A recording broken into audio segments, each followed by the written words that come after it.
everybody, and watching the episode of Hot Talk. There you go, that's for you. In today's episode, we are going to be reviewing The Devil's Attic. And I figured that doing some kind of hissy little screen thing would be appropriate for The Devil's Attic, because you're in his domain. This is one of the 6 from our Kentucky excursion. There should already be 3 other reviews up, and there should be, 2 more after this? Yes, 2 more after this. So make sure you're checking those out. Yeah, The Devil's Attic, it was kind of in, I don't know what it was in, a warehouse building of some sort. It looked like an old warehouse building. Yeah. Kind of unassuming from the outside. Mm-hmm. Which a lot of these places were, I guess. A lot of them were kind of unassuming from the outside. But, it's what's on the inside that truly counts. Squish. Make sure you like and subscribe it. Make sure you're checking out our merch store to buy stuff with our Haunt Talk logo on it. Also, make sure you're checking out the Patreon. And, yeah, do that stuff. That'd be pretty cool. Now we'll go ahead and get into the review, which, as always, leads us time to refer to the Book of the Dead! Book of the Dead! Book of the Dead! Book of the Dead! I had to go change my shirt real quick. I was in my pink shirt, and I'm like, wait, we're in the Devil's house now, so I had to put my devil shirt on. Yeah. All right, so now I'm all ready. Now I have my devil shirt on, so we can talk about the Devil's Attic. Yeah. So this one's theme was that, what was it? I don't know, the devil, captured a bunch of, iconic things. Yeah, he, captured a bunch of iconic monsters in the sense of, every sense of the word, and he keeps them literally in his attic. Yeah, so you're going to go through, so this is definitely a multi-theme haunt, and that's the theme is that there's multiple themes. So it's a good excuse, basically, to have a bunch of, just different things, folklore stuff, a lot of, movies and scenes like that, which typically I'm not a big fan of doing movie scenes and haunts, but I think that this one did it particularly well. Yes, I was actually pleasantly surprised about that because, usually you don't see very good executions of movie scenes, unless, of course, you're going to, like HHN or someplace that's specifically doing it for that. Doing it for that, right. That's different. But, most of the time it's cheap feeling, but this did not feel that way. No. So, one of the first room you come into is, the Devil's Throne. Not much to talk about there until we get to actors, but that was, his throne room was the first room. Yeah.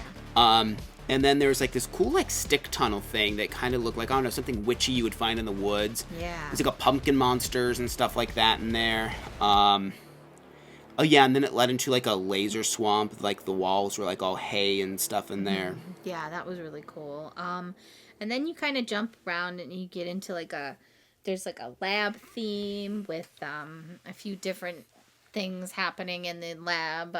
Frankenstein is creating his monster.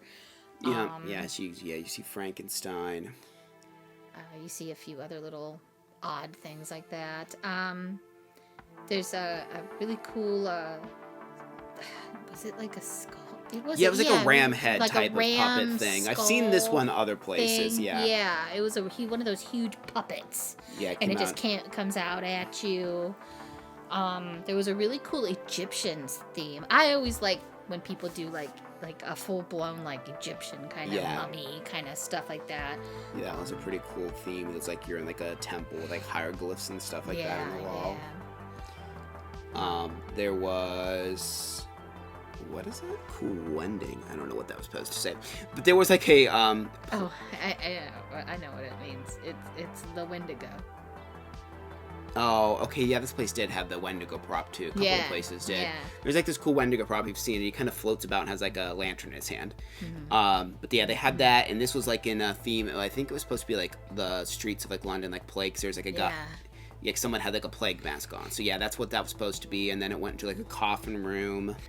So there's a scene where you walk in and there's someone that's getting burned, a burning witch thing and a cross. But then you walk around this corner and there's this long, black space. And you kind of look and all of a sudden this giant ass puppet came out and scared the crap out of us. We both actually screamed. Yeah, we both screamed and backed up. We were both like, Yeah, I wasn't expecting it. It was this giant, because I thought maybe a person was going to come out of it. Yeah. But there was this giant puppet that was like 3 times as tall as me, just came like so fast out of this thing. Yeah. Scared the crap out of us. They actually had a human centipede scene in here, which is the first time I've seen that in a haunted house. Yeah. So that was gross, of course. That was really gross.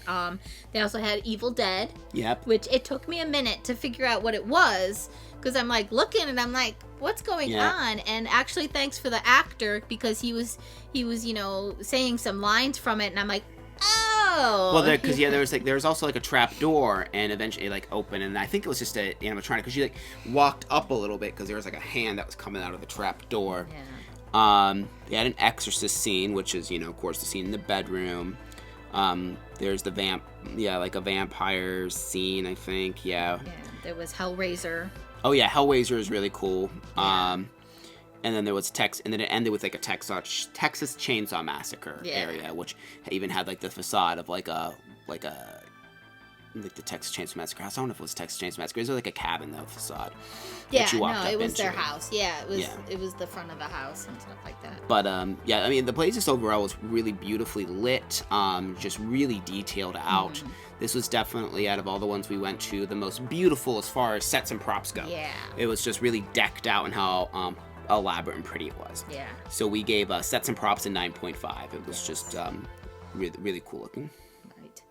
So moving on to actors.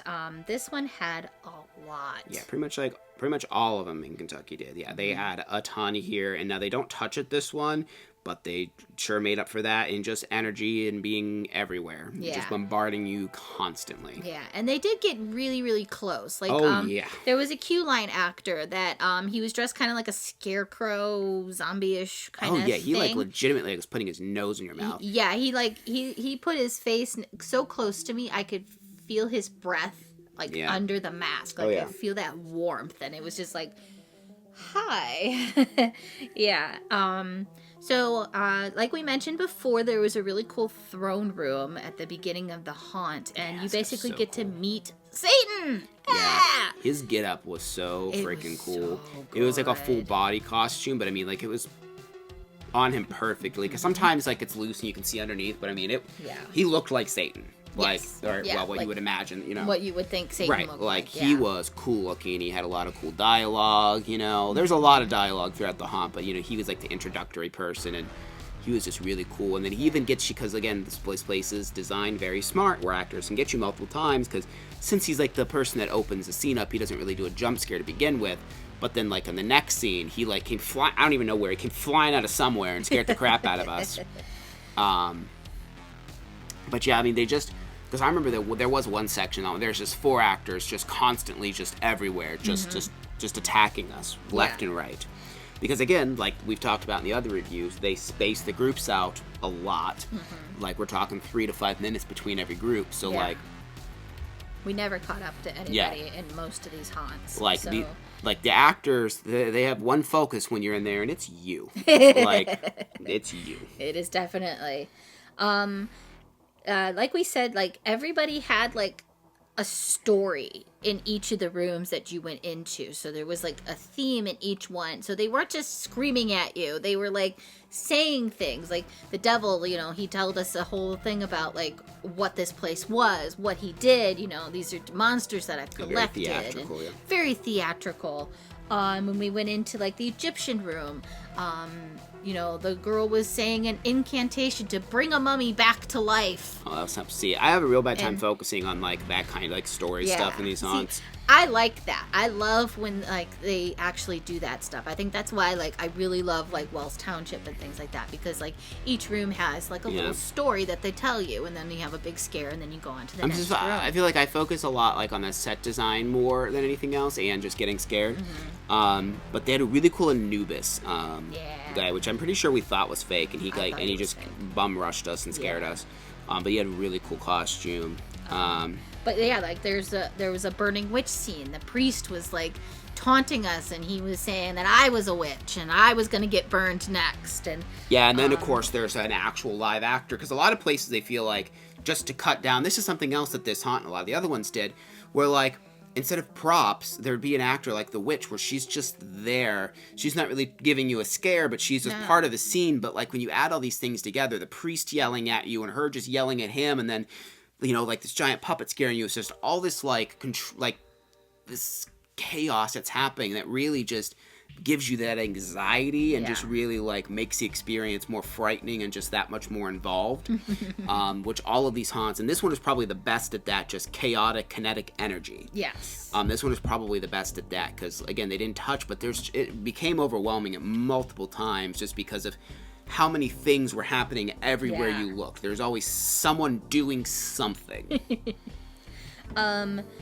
There was a really cool scare with the Frankenstein's monster where, of course, you know, the doctor was, you know, distracting us and telling us about his monster and his creation, and then there was a bunch of smoke, and then the monster came and attacked us. Yeah, because it like a bunch of smoke or fog, you know, builds up in front, and then like all of a sudden the Frankenstein that looks like the prop comes running through the fog because they make you like put your back against a wall and stuff like that. Yeah.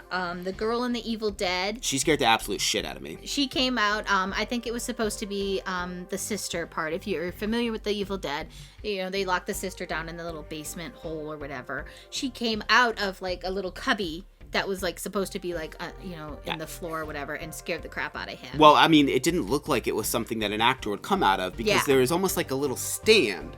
So there was like a stand, and it didn't even look like a hole, but there was like a hole, and all of a sudden, like she was like hunched over and just came running out of this little hole. Like, I don't even know how you could run out, because that hole it looked so tiny. Yeah. I don't know how you could run out of that thing, but she just came running at us, and she scared the crap out of me. The Hellraiser actors were really awesome. They did a very good job at like misdirection, because one came out and he was the chattery teeth looking Cenobot. If you're familiar with the Hellraiser movies, he was little too. He was like this big. Yeah. And he just goes and then Pinhead actually came out at us, like which we thought was a Pinhead. prop. We thought it was just a prop sitting there because they were still. Yeah, I knew it had to be a person. Like, there's no way, but I mean, the costuming was so perfect that they did look fake, though. But I'm like, there's no way that's not real, but that little thing is. But and then of course, she. Well, at least I think it was a she, because it looked like the female version of Pinhead from like the Hulu one. Moved, and that was really cool. The priest and the exorcist, like you were so focused on Regan on the bed that the priest just came out of. I don't even know where he came from. He just appeared and started saying that, you know, the power of Christ compels you. That freaked us out. Grandpa from the Texas Chainsaw Massacre, he was up in our face wanting us to eat. He had like a little bone and he kept going like this and this and to us and stuff like that. He was great. And then we did get to meet one of the brothers for the Texas Chainsaw, and he actually made me go up to this is the ending scene. He made me go up to his brother Franklin and ask him what his sister's name is. And if you're familiar with the movie, you know what that answer is. And then, of course, Leatherface. Because you don't see Leatherface in this point, comes running out with like a 10-foot-long chainsaw. My God, I've never seen a chainsaw so big. It's huge, and then he comes chasing. Oh my gosh, yeah, it was just craziness, and the scenes were just so well done, and you usually don't see that, especially with like scenes that are movie scenes. It was just so well done. So we gave them a 10. Yeah, and if you're watching especially if you're watching all the Kentucky reviews, like, we're not just giving 10s away here. Like I said, I don't know what kind of like crack these actors are doing before they go to their haunted houses. Which watch the episode of The Haunted Hotel, if you want to know about that. But they're like a different breed here. Yeah, they were just phenomenal here, and and the costumes. Some of their costumes are some of the best costumes I've seen. They were doing a really good job, and I think now would be a good time for our Halloween trivia question of the day. So make sure you comment below if you know the answer, and I'll tell you how much of a good boy or girl that you are. All right, let's see. What haven't I done before? Okay, how about this? Which first lady was the first to decorate the White House to celebrate Halloween? Should I do the No. Multiple choice? Nope, No? you can figure that one out. If you Nah, know, you no. figure it out. Try to do it without looking it up, but, No it's more fun Googling. if you just know. But, honestly, I didn't know, so. Yeah. But, yeah, just comment below, and, anyone that answers correctly, I'll congratulate you with just words, not by giving you anything. No. But, yeah. Air hug. Yeah, air hug. Virtual hug. But now moving on to scare factor. Ooh. So this one did not touch, but they did get very, very close. Yeah, very close. Yeah, very, yeah. Like we said, it was a very sensory overload. There was just things and people coming from all directions. The actors were just all over the place. They just can't, like, literally they would come out of literally the ground. Like, we had no idea Just where everywhere. they came from. And the scenes were so cool and pretty in this place too. It made it even more distracting because you're just like, give me just a second to look at this cool scene, but no one's giving you any seconds. They're just attacking you. Yeah. They will stalk you. Yep, because again, they space you. So, I mean, an actor that scared you a minute ago, maybe 3 minutes later, scaring you again, and it's like, what is happening? Yeah, and sometimes we were just walking down a hall and I could feel them. I'm like, I know they're behind me. Yeah. It was a little gory, especially like, Human centipede. Human centipede, yeah. Ew. Texas Chainsaw Massacre. So, yeah, there's some gross scenes in there. Nothing like wild, but, No. So we did give Scare Factor a 9. Yep. Yeah, definitely for a not touch. This was for sure the scariest no touch haunt that we did. Yeah. Yeah, it was quite scary, just all the jump scares. But again, because since a lot of them in this area do touch you and stuff, at least if that really bothers you, you don't have to worry about that here. Yeah. But still, I would say if you aren't a fan of haunted houses, this is probably not a good first one for you though, because it's So moving on to value, this one was $25 for general admission, $35 for VIP, and it took us about 10 minutes to get through the haunt. So this is probably the shortest one that we did, which it didn't feel that short, just because I think there was like so much to look at and so much to happen. So we would have liked it, of course, to be a little bit longer. I'm assuming I don't think there's room in the building to expand. I'm assuming they're probably using the majority of it. But yeah, it would have been nice if it could be a little bit longer. That's probably, if I had any complaint, that would probably be really the only one for this place for the most part. And a little side note, we did discover after going to a few other haunts that they had a $2 coupon available. Oh yeah, because a lot of them do work together for Yes. cross promotion. Yeah. So. We went to, I believe it was Malice Manor, and they had a $2 coupon for this place here. And then we also got a coupon for Malice Manor at the Devil's Attic. So keep your eyes peeled. They might just have them sitting on a counter and stuff like that. So it's nice that they're actually, sharing the love with each other, so you can get little discounts and stuff. So I would just keep your eyes peeled for that. I think some of them actually had it on their website too, so you could probably just show it and say, it's not a lot, but it's something. It's $2. I mean, yeah, that's pretty good. So for overall value, we did give them an 8. Yep, it's pretty good value. Because I just wish it was a little bit longer, but yeah, still for the quality you're getting, it's definitely still, you should check it out. Yeah, and so for their overall score, we gave them a 9.25. Yep, we really liked this one. Really said the actors mix with just the really elaborate set dressing and just all these quick little snippets of different types of monsters and horror movies. We really liked that. Just a lot of fun. Yeah, have you been there? Let us know what you think about it. Make sure you're liking and subscribing. Also make sure you're ringing that notification bell so you don't miss any upcoming videos. Thank you very much for watching.